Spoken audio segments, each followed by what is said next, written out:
Italian political cinema about the Mafia generally follows conventional cinematic styles. This was disrupted in 2009 by Sorrentino's unique approach with Il Divo. Scenes like this one play with the boundaries of reality in order to make the viewer aware that they are watching a film. This purposeful use of cinematography shrouds Andreotti in mystery while provoking the audience to actively draw connections between him and the violent deeds of the Mafia. Therefore, Sorrentino dramatically employs a concept presented by the Cahiers du Cinema that films with explicit political content cannot be effective as critiques of society if they adopt conventional cinematic structure and style. For comparison, Giordana uses conventional techniques to portray Peppino Impastato throughout I Cento Passi, and closes the film with a mockumentary. This stylistic choice evokes feelings of both loss and hope among the audience, but fails to engage them in critical thought about Peppino's story. Therefore, conventional cinematic techniques cause social problem films to become passive experiences, while experimental techniques, like those used in Il Divo, create an active experience for the viewer, causing them to consider the implications of the film long after they watch it. The two films use sound very differently. Il Divo uses sound that contrasts the events occurring on screen in a way that is both ironic and engaging.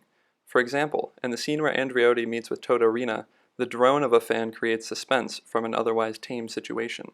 When the two men greet with a kiss, a romantic song plays, ending the suspense in a humorous way. Wanna keep your dream alive. Gonna keep it with mine. The director's intent may be to make Toto Rina seem like a laughable character, rather than a man who should be feared.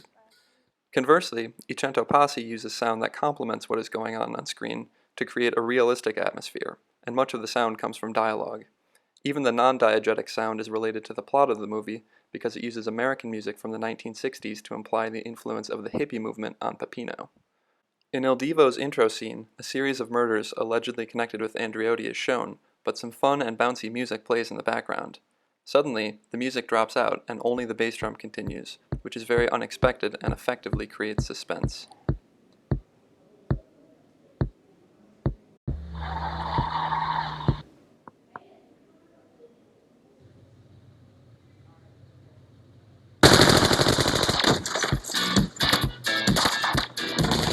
Happy music ironically picks up again over several shots of violent murders.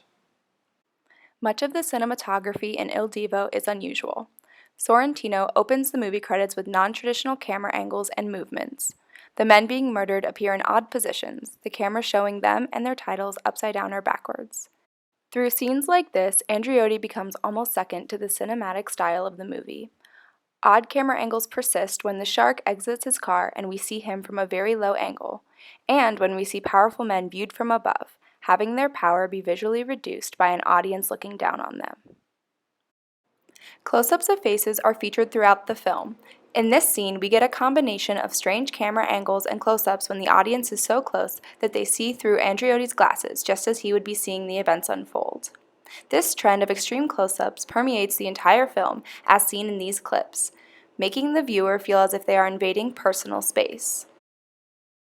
Symmetry is also a big theme throughout. Sorrentino specifically uses multiple symmetrical sets and scenes in order to emphasize the sense of unity and containment Andreotti feels within himself. Millicent Marcus's article about Il Divo draws attention to how this invasive camera work combined with symmetry allows Sorrentino to cinematically comment on Andreotti, showing the world what a medium-specific language of film allows him to say about the character. Unlike Il Divo, the camera in I Cento Passi acts as a detached observer, giving more focus to the characters. The camera angles are clear-cut, rarely deviating from straightforward shots. This cinematic style makes it easy to identify with Peppino. Perhaps the most camera variation the audience sees occurs in this scene. While the camera is focused on Peppino's mother reading poetry, the mirror behind reflects Peppino listening intently.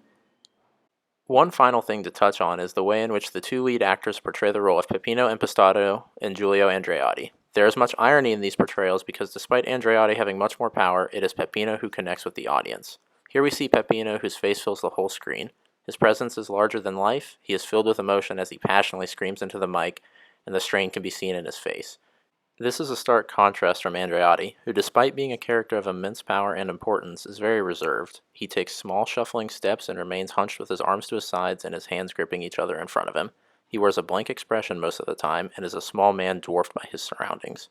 All of these mannerisms translate into the portrayal of the loneliness in the character as well. Both characters are portrayed as loners throughout their respective films, but this happens in different ways. Andreotti is surrounded by people and yes-men, but still feels like a loner. This especially occurs after he loses the election and all of these people abandon him.